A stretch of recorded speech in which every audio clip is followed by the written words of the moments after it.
नमस्कार, मी यामिनी महामुणकर हितगुज मध्ये तुम्हा सर्वांचं स्वागत। प्रेक्षक हो, बदलती जीवनशैली, पर्यावरणीय बदल, तणाव, पीसीओएस, गर्भधारणेचे वाढते वय, धूम्रपान आणि अपुरी झोप अशा विविध कारणांमुळे वंध्यत्वाचं प्रमाण वाढले।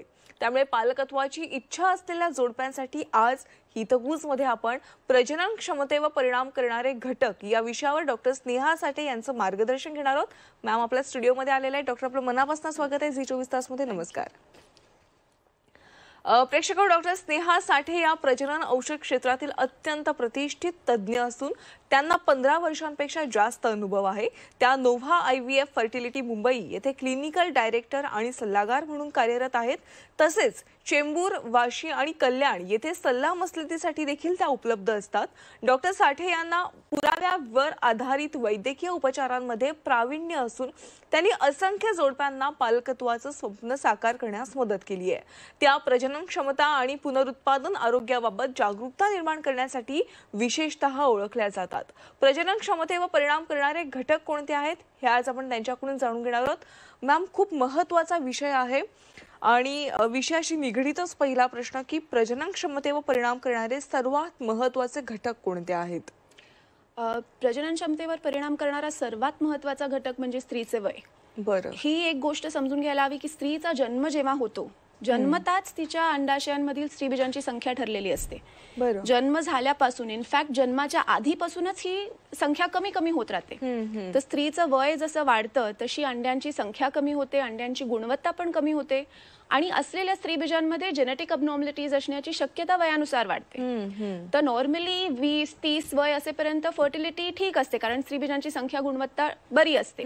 पण 30 वर्ष वय क्रॉस झाल्यानंतर, पर्टिक्युलरली 35 वय वर्षानंतर ही संख्या जास्त वेगाने कमी होते, गुणवत्ता पण जास्त वेगाने कमी होते। आणि जेनेटिक अबनॉर्मलिटीजचा प्रॉब्लेम असल्यामुळे मग प्रेग्नन्सी नॅचरली राहण्याचा चान्स कमी होतो। नॅचरल प्रेग्नन्सी असो किंवा फर्टिलिटी ट्रीटमेंटने सुद्धा IUI असो, IVF असो, प्रेग्नन्सी राहण्याचा चान्स वयानुसार कमी होतो आणि मिसकॅरेजची रिस्क पण वाढते। फक्त स्त्रीचं वय नव्हे तर पुरुषाच्या वयाचा पण इम्पॅक्ट प्रजनन क्षमतेवर पडू शकतो। बरं, हे युजली ही गोष्ट लोक निग्लेक्ट करतात। पुरुषांच्या वयाचा जो इम्पॅक्ट असतो हा खूप ड्रमॅटिक इम्पॅक्ट नसतो स्त्रीसारखा, पण पुरुषांचे पण वय जेव्हा वाढते, पर्टिक्युलरली 40 वर्ष वय क्रॉस केल्यानंतर सीमेन पॅरामीटर्स मध्ये अबनॉर्मलिटीज दिसून येतात। काउंट, मोटिलिटी कमी असू शकते किंवा स्पर्म पॅरामीटर्सवर DNA फ्रॅगमेंटेशन जास्त वाढल्याची रिस्क पण वाढते आणि वयानुसार सेक्शुअल डिस्फंक्शनचे पण प्रॉब्लेम जोडप्यामध्ये सुरू होतात। बरं, दुसरा घटक म्हणजे दोघांपैकी इतर कोणामध्ये समजा काही वैद्यकीय इतिहास असला, स्त्रियांमध्ये पॉलिसिस्टिक ओव्हेरियन सिंड्रोम किंवा एंडोमेट्रिओसिस किंवा गर्भनलिका समजा ब्लॉक्ड असल्या तर ह्या गोष्टींचा पण प्रजनन क्षमतेवर परिणाम पडू शकतो। याशिवाय काही अनुवंशिक घटक असले स्त्रीमध्ये किंवा पुरुषामध्ये ह्याचा पण परिणाम प्रजनन क्षमतेवर पडतो। पुरुषांमध्ये लो स्पर्म काउंट किंवा लो मोटिलिटी ह्याची बरीच कारणे असतात, इन्फेक्शन असो, जेनेटिक कंडिशन्स असो किंवा हॉर्मोनल इम्बॅलन्सेस असो। याशिवाय पुष्कळ वेळा आता तुम्हाला माहिती असेल की कॅन्सरचे प्रमाण वाढत आहे। तर कॅन्सर डायग्नोसिस जेव्हा कमी वयात होतो, कॅन्सरमुळे किंवा कॅन्सरच्या ज्या ट्रीटमेंट्स असतात, किमोथेरपी, रेडिओथेरपी, यामुळे सुद्धा फर्टिलिटी कमी होते, प्रजनन क्षमता कमी होते। आणि हे झाले वैद्यकीय फॅक्टर्स। ह्याशिवाय आपली जीवनशैली कशी आहे, सध्याच्या फास्ट पेस्ड जीवनामध्ये स्ट्रेस फॅक्टर खूप आहे, झोप पुरेशी होत नाही, खूप यंग लोक सध्या स्मोकिंग, अल्कोहोल यावरती खूप फोकस असतो लोकांचा। तर ही जीवनशैली जे घटक आहेत त्यामुळे पण प्रजनन क्षमता कमी होऊ शकते। बरोबर, व्यवस्थित लोक झोपत नाहीत, हा एक इम्पॉर्टंट फॅक्टर आहे। अपुरी झोप, पर्टिक्युलरली आपल्या मुंबई सारख्या शहरामध्ये लोकांना वेळ नसतो, झोपेसाठी वेळ नसतो आणि पुष्कळ वेळा इंटिमेसीसाठी पण वेळ नसतो। सो ह्यामुळे पण प्रजनन क्षमता अफेक्ट होऊ शकते। आणि हे सगळे महत्त्वाचे घटक आहेत आणि याकडे बारकाईने लक्ष देणं सगळ्यात महत्त्वाचं आहे। डॉक्टर, पालकत्वाचं स्वप्न पूर्ण करण्यासाठी कोणत्या उपचार पद्धती आहेत याविषयी मी तुमच्याकडून माहिती जाणून घेणार आहे, पण त्यापूर्वी जसं तुम्ही सांगितलं की जीवनशैलीमध्ये बदल करणं सगळ्यात महत्त्वाचं आहे। प्रजनन क्षमतेचं आरोग्य सुधारण्यासाठी जीवनशैलीमध्ये कोणते बदल केले पाहिजेत? आपल्या जनरल तब्येतीसाठी कोणते जीवनशैली बदल चांगले, तेच जीवनशैली बदल फर्टिलिटीसाठी सुद्धा चांगले। सर्वात महत्त्वाचं म्हणजे आहार संतुलित असायला हवा। आहारामध्ये ॲडिक्वेट प्रोटीन, कार्बोहायड्रेट, फॅट म्हणजे सगळ्या भाज्या, सगळी फळं आपल्या जेवणाच्या ताटामध्ये वेगवेगळ्या रंगाच्या भाज्या आणि फळं असायला हवी. ड्रायफ्रुट्स खायला हवे. ड्रायफ्रुट शिवाय नॉन व्हेजिटेरियन लोकांनी अंडी किंवा मच्छी पण खायला हवी, कारण यामध्ये ओमेगा-3 फॅटी ऍसिड्स असतात. जे सॅच्युरेटेड फॅट्स असतात किंवा ट्रान्स फॅट्स असतात, म्हणजे बटर, खूप डीप फ्राईड तळलेले पदार्थ किंवा रेड मीट किंवा आपले बेक्ड आयटम्स, मैद्याचे प्रोडक्ट्स, ह्यामध्ये सॅच्युरेटेड फॅट्स जास्त असतात आणि हे आपल्या आहारामध्ये आपण अवॉइड करायला हवं. पॉली अनसॅच्युरेटेड फॅट्स जे असतात, म्हणजे vegetable oils, nuts and seeds, हे आपल्या तब्येतीसाठी चांगले. बरं. सध्या आपण पाहतो की यंग लोकांमध्ये स्पेशली आपले हे फूड डिलिव्हरी ऍप्स आल्यामुळे इझिली आपण ऑर्डर करून टाकतो आणि ह्या आपली जी जेवणाची पद्धत आहे, आपले इटिंग हॅबिट्स जे आहेत, हे आपण डेफिनेटली इम्प्रूव्ह करायला हवे. आहारामध्ये जास्त साखर असलेले पदार्थ म्हणजे फ्रूट ज्युसेस किंवा मिठाई, केक्स, आईस्क्रीम, सॉफ्ट ड्रिंक्स ह्या गोष्टी अवॉइड करायला हव्या. मैद्याचे प्रोडक्ट्स अवॉइड करणं अगदी महत्वाचं आहे. सो हे झालं आहाराबद्दल. दुसरा जीवनशैली घटक म्हणजे रेग्युलर फिजिकल एक्सरसाइज, नियमित रूपी व्यायाम करायला हवा. म्हणजे मी असं म्हणेन, तुम्हाला जो व्यायाम आवडतो तो व्यायाम करा, बी इट वॉकिंग किंवा जॉगिंग किंवा जिम. काही लोकांना नाही आवडत हे, पण मग डान्स करायला आवडतं, तर काहीतरी फिजिकल ऍक्टिव्हिटी करायला हवी आणि ती नियमित रूपी करायला हवी. हे अगदी महत्वाचं आहे. आपण ऑब्व्हियसली रोज वेळेवर झोपतो, आपण जेवतो, आपण ब्रश करतो, आंघोळ करतो, तसं रेग्युलर व्यायाम हे पण लाईफस्टाईल चेंज हा जीवनशैली बदल करायला हवा. ह्यामध्ये there should not be any excuses. खरंय. आहार, विहार आणि आचार हे जे आहेत ते फॉलो करणं सगळ्यात महत्वाचं आहे. ते चांगल्या पद्धतीचं असेल तर कोणताच आजार आपल्याला होणार नाही आणि आपल्या प्रजनन क्षमतेवर देखील कोणते घटक परिणाम करू शकणार नाही, जर आपण फिट असू तर. डॉक्टर, गर्भधारणा क्षमतेवर परिणाम करू शकणारी कोणतीही वैद्यकीय स्थिती किंवा जोखीम घटक आहेत का? ऑफकोर्स. स्त्रियांमध्ये वैद्यकीय स्थिती म्हणजे पॉलिसिस्टिक ओव्हेरियन सिंड्रोम किंवा एंडोमेट्रिओसिस किंवा ब्लॉक्ड असलेल्या गर्भनलिका किंवा काही अनुवंशिक प्रॉब्लेम्स. तर ही गोष्ट मी थोडी तुम्हाला ब्रीफमध्ये सांगते. पॉलिसिस्टिक ओव्हेरियन सिंड्रोम म्हणजे शरीरामध्ये हार्मोनल इम्बॅलन्स. तर अंडाशयांमध्ये खूप अंडी असतात, पण अंड व्यवस्थित दर महिन्याला वेळेवर वाढून त्याचं ओव्ह्युलेशन होत नाही आणि ह्यामुळे त्या स्त्रीला मासिक पाळी वेळेवर येत नाही आणि अंड तयार होत नाहीये, त्यामुळे प्रेग्नन्सीही राहत नाही. पण पॉलिसिस्टिक ओव्हेरियन सिंड्रोमचा डायग्नोसिस कसा करावा? तर 3 घटक आहेत आणि 3 पैकी 2 घटक असले प्रेझेंट तर पॉलिसिस्टिक ओव्हेरियन सिंड्रोमचा डायग्नोसिस होतो. तर हे 3 घटक कोणते? पहिलं म्हणजे इरेग्युलर किंवा डिलेड मासिक पाळी. दुसरा घटक म्हणजे शरीरावर, चेहऱ्यावर जास्त केस येणे. बरं. पुरुषांसारखं बॉल्डिंग होणे, म्हणजे वरचे समोरचे केस गळून निघणे, किंवा ब्लड टेस्टच्या रिपोर्ट्समध्ये पुरुषांचा जो हॉर्मोन असतो त्याचे प्रमाण जास्त असणे. आणि तिसरा फॅक्टर म्हणजे सोनोग्राफीवर समजा पॉलिसिस्टिक अपिअरिंग ओव्हरीज दिसल्या, म्हणजे मोठ्या असतात ओव्हरीज साईजमध्ये आणि ओव्हरीजमध्ये खूप जास्त नंबरमध्ये फॉलिकल्स दिसतात. तर ह्या 3 क्रायटेरियापैकी कोणतेही 2 क्रायटेरिया असले तर पॉलिसिस्टिक ओव्हेरियन सिंड्रोमचा डायग्नोसिस होतो. बरं. पॉलिसिस्टिक ओव्हेरियन सिंड्रोम मध्ये इरेग्युलर पाळी असून ह्या स्त्रियांना वजन कमी करणं सोपं नसतं. वेट गेन खूप इझिली होत असतं. त्वचेवरती पिंपल्स आणि ऑइली स्किन आणि जास्त केस असणे हे प्रॉब्लेम्स असतात. आणि पॉलिसिस्टिक ओव्हेरियन सिंड्रोम असताना प्रेग्नन्सी राहतच नाही असं नाहीये. लाईफस्टाईल चेंजेस ह्या स्त्रियांनी समजा आपल्या डेली लाईफमध्ये आणल्या, व्यवस्थित आहार पाळला, रेग्युलर फिजिकल एक्सरसाइज केली, तर त्यांचं ओव्ह्युलेशन नॅचरली पण रेग्युलरली होऊन त्यांना नॅचरल प्रेग्नन्सी सुद्धा राहू शकते. बरोबर. आता एंडोमेट्रिओसिस म्हणजे गर्भाशयाच्या आत जे अस्तर असतं, समजा ते गर्भाशयाच्या आतलं अस्तर गर्भाशयाच्या बाहेर कुठे प्रेझेंट असलं तर त्या स्थितीला एंडोमेट्रिओसिस म्हणतात. एंडोमेट्रिओसिस मध्ये हे पाहिलं गेलंय की काही वेळा स्त्रीबीजांची संख्या कमी असते किंवा गुणवत्ता कमी असते किंवा पेल्विक रिजन मध्ये इन्फ्लेमेशन आणि फायब्रोसिस झाल्यामुळे गर्भनलिका ब्लॉक होऊन जातात. तर ह्या बायकांना पुष्कळ वेळा फर्टिलिटी ट्रीटमेंटची गरज भासू शकते. आणि एंडोमेट्रिओसिसचा सर्वात महत्वाचा सिम्पटम म्हणजे मासिक पाळीच्या वेळेस खूप पेन होणे, सिव्हिअर पेन असतं आणि त्यांना मग आपली रेग्युलर डेली रुटीन जे आहे, शाळेत जाणे, कॉलेजला जाणे, ऑफिसला जाणे हे करता येत नाही. तर समजा तुम्हाला सिव्हिअर पेन होत असेल पिरियडच्या दरम्यान, तर डेफिनेटली फर्टिलिटी डॉक्टरचा किंवा गायनेकोलॉजिस्टचा सल्ला घ्यावा. आणि ही जी लक्षणं तुम्ही सांगितलं ती दिसली तर त्या स्त्रियांनी लगेचच डॉक्टरांकडे सल्लामसलत करणं देखील तितकंच गरजेचं आहे. तुम्हाला जर डॉक्टर स्नेहा साठी यांच्याशी संपर्क साधायचा असतील तर स्क्रीनवर त्यांचे कॉन्टॅक्ट डिटेल्स दिलेले आहेत, तुम्ही त्यांच्या मार्फत मॅमशी संपर्क साधू शकता. डॉक्टर, सगळ्यात महत्त्वाचा प्रश्न की जी तुम्ही लक्षणं सांगितली ती सगळी लक्षणं दिसल्यावर निदान कसं करायचं, म्हणजे कोणत्या चाचण्या करायच्या? तर प्रजनन क्षमताचे चान्सेस वाढवण्याकरता आपण काय करायला हवं ते पण महत्वाचं आहे. आणि ज्यांना नॅचरल प्रेग्नन्सी राहत नाहीये त्यांनी केव्हा डॉक्टरांना अप्रोच करावं हे पण समजणं महत्वाचं आहे. नॉर्मली आम्ही कपल्सना सांगतो की तुम्ही वर्षभर प्रयत्न करा. वर्षभर नॅचरली प्रयत्न करून प्रेग्नन्सी नाही राहिली आणि स्त्रीचं वय जर 35च्या आत असलं तर वर्षभर प्रयत्न केल्यानंतर न राहिलेली प्रेग्नन्सी असताना तुम्ही फर्टिलिटी कन्सल्टंट किंवा गायनेकोलॉजिस्टचा सल्ला घ्यावा. पण 35च्या वय पुढे समजा वय असलं तर मग 1 वर्षभर न थांबता 6 महिने झाल्या कन्सल्टेशन करावे. याशिवाय अगर समजा मेन्स्ट्रुअल सायकल इरेग्युलर असली किंवा मासिक पाळी सुरू असताना खूप त्रास होत असला, पेन जास्त होत असलं किंवा माहीत असलं, आधी अगोदर डायग्नोसिस झाला असला की एंडोमेट्रिओसिस आहे किंवा पूर्वी कधी ट्युबरक्युलोसिस, पेल्विक इन्फ्लेमेटरी डिझीज झालेला असला किंवा पूर्वी कधी पेल्विक सर्जरी शस्त्रक्रिया झालेली असली, इतर कोणामध्ये हस्बंड वाईफ मध्ये कोणामध्ये कॅन्सरचा डायग्नोसिस झालेला असला, तर अशा जोडप्यांनी खूप वेळ न थांबता 6 महिने झाल्या डॉक्टरांचा सल्ला घ्यावा. बरं. तर बेसिक फर्टिलिटी टेस्ट कोणत्या, म्हणजे पहिली गोष्ट म्हणजे स्त्रीबीजांची संख्या ठीक आहे का कमी झालेली आहे ते पाहायला हवं. स्त्रीबीजांची संख्या टेस्ट करण्यासाठी सगळ्यात सोपी टेस्ट म्हणजे सीरम AMH. ही सीरम AMH साधी सोपी ब्लड टेस्ट आहे. ही केव्हाही करता येते, ह्यासाठी फास्टिंगची गरज नाही आणि ही पाळीच्या कोणत्याही दिवशी करता येते. तर ह्या सीरम AMHच्या रिझल्टनुसार आम्हाला एग रिझर्व म्हणजे स्त्रीबीजांची संख्या तुमची चांगली आहे का कमी झालेली आहे हे कळतं.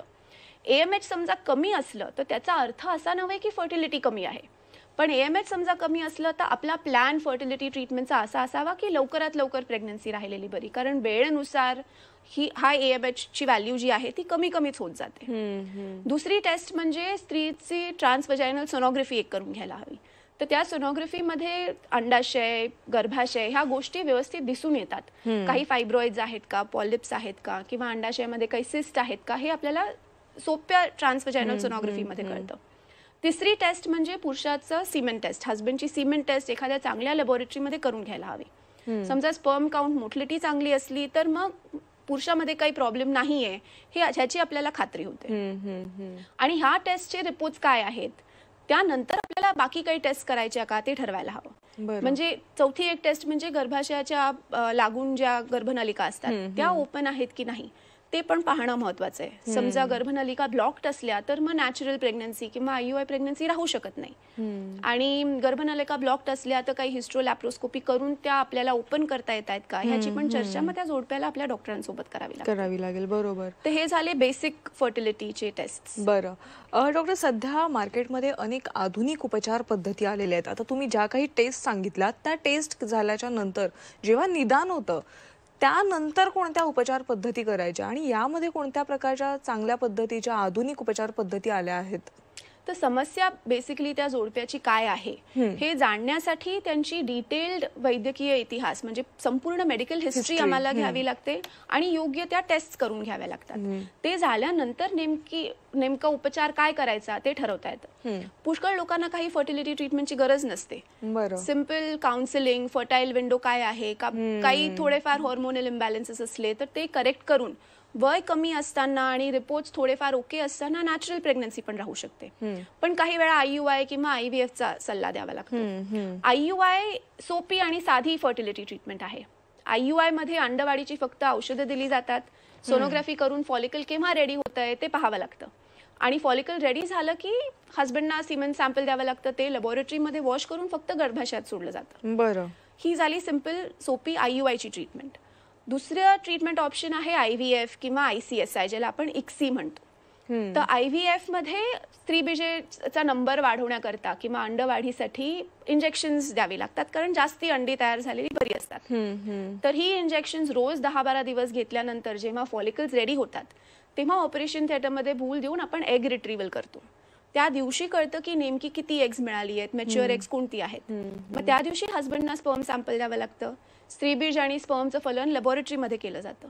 मग थांबून पाहावं लागतं भ्रूण तयार होत आहेत की नाही आणि ते भ्रूण 3 ते 5 दिवस IVF लॅबोरेटरीमध्ये वाढतायत की नाही. आणि मग त्यानंतर इधर त्याच महिन्यात भ्रूणाचं गर्भाशयात रोपण केलं जातं किंवा ते भ्रूण फ्रीज केले जातात.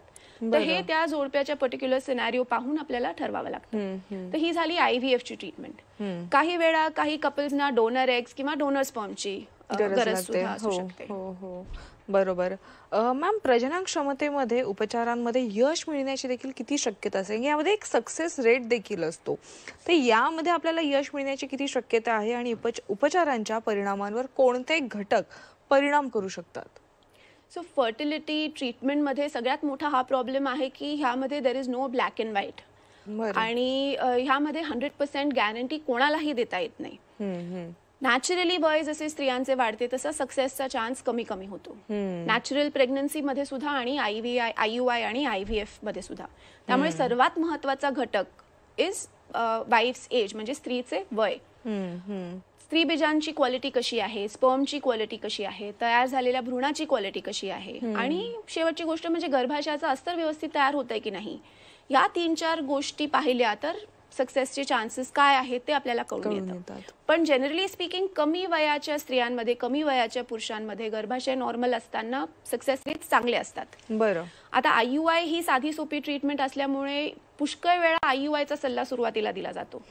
पण IUI मध्ये यश मिळण्यासाठी स्त्रीचे वय कमी असावे लागते, तिच्या दोन्ही गर्भनलिका ओपन असाव्या लागतात, आणि पुरुषाच्या सीमेन रिपोर्टमध्ये खूप काही प्रॉब्लेम्स असले किंवा खूप कमी काउंट किंवा खूप कमी मोटिलिटी असली तर IUI चे चान्सेस कमी होतात. त्यामुळे IUI साठी वय कमी असणं, गर्भनलिका मोकळ्या असणं आणि स्पर्म रिपोर्टमध्ये मायनर काही अबनॉर्मॅलिटीज असणं महत्वाचं आहे.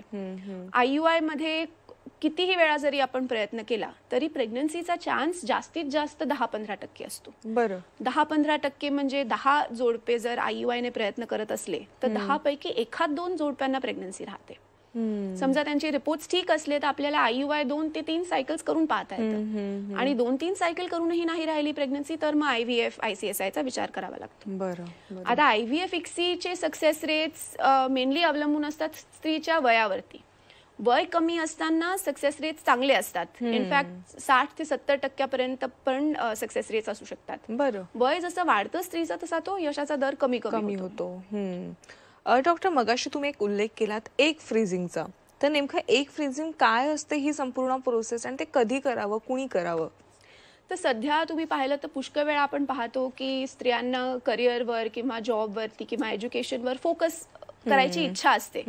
त्यामुळे पुष्कळ वेळा लग्न उशिरा ढकललं जातं किंवा लग्न झालेल्या बायकांचं सुद्धा चाइल्ड बेअरिंग पुढे ढकललं जातं. आणि आत्ताच आपण डिस्कस केलं की वय स्त्रीचं जसं वाढतंय तशी एग रिझर्व कमी होते, स्त्री बीजांची गुणवत्ता पण कमी होते आणि प्रेग्नन्सीचे चान्सेस कमी होत आहेत. आणि आता IVF टेक्नॉलॉजी एवढी ॲडव्हान्स्ड आहे की ह्या स्त्रियांना ज्यांना सध्या प्रेग्नन्सी नाही प्लॅन करायची आहे त्यांना एग फ्रीजिंगचा ऑप्शन आहे.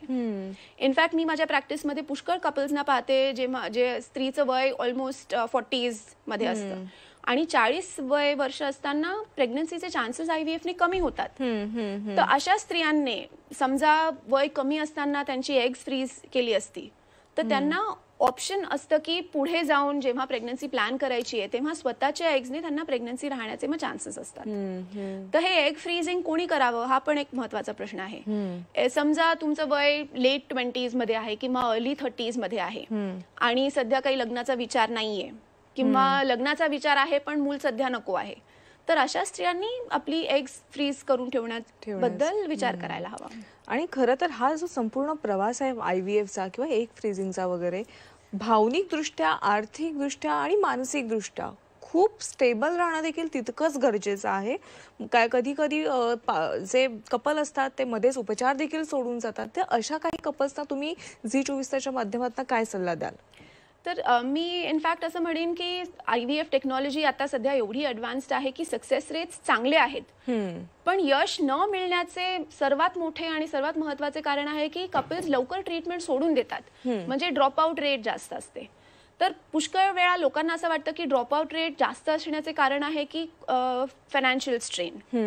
पण रिसर्चने असं दाखवलंय की फायनान्शियल स्ट्रेन तर असतोच, पण मेंटल बर्डन, इमोशनल स्ट्रेस या कारणांमुळे लोक ट्रीटमेंट सोडून देतात आणि ट्रीटमेंट सोडून देत आहेत म्हणून त्यांना यश मिळत नाहीये. तर हे महत्वाचं लक्षात ठेवायला हवं की ट्रीटमेंट सोडून द्यायला नको.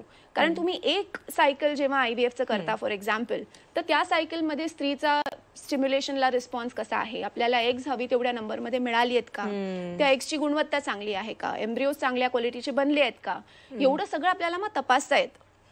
आणि एखाद्या सायकलमध्ये यश नाही मिळालं तर मग नेक्स्ट अटेम्प्ट मध्ये आपल्याला काही चेंजेस करता येतात ज्यामुळे आउटकम इम्प्रूव्ह होऊ शकतो. त्यामुळे ट्रीटमेंट सोडून न देणं हे अगदी महत्वाचं आहे. आणि हे कसं करावं, तर आपलं फिजिकल मेंटल वेलबिईंग इम्प्रूव्ह करायला हवं. तर हे कसं करता येईल, सगळ्यात महत्वाचं म्हणजे रेग्युलर फिजिकल एक्सरसाइज. वेट लॉसच्या दृष्टीने नाही, पण तुम्ही जेव्हा नियमित व्यायाम करता तेव्हा ऑटोमॅटिकली तुमचं फिजिकल आणि मेंटल वेलबिईंग वाढतं. हो, हे सगळं करणं सगळ्यात महत्वाचं आहेच. डॉक्टर, आज तुम्ही झी24 तास मध्ये आलात आणि प्रेक्षकांना प्रजनन क्षमतेवर परिणाम करणारे घटक कोणते आहेत, कशा पद्धतीने तुम्ही ट्रीटमेंट करू शकता यावर योग्य मार्गदर्शन केलं, त्याबद्दल आपले मनापासून आभार. धन्यवाद. थँक्यू. हितगुजमध्ये वेळ झाली आज इथेच थांबण्याची. त्याच्या घडामोडींसाठी तुम्ही पाहत राहा झी24 तास.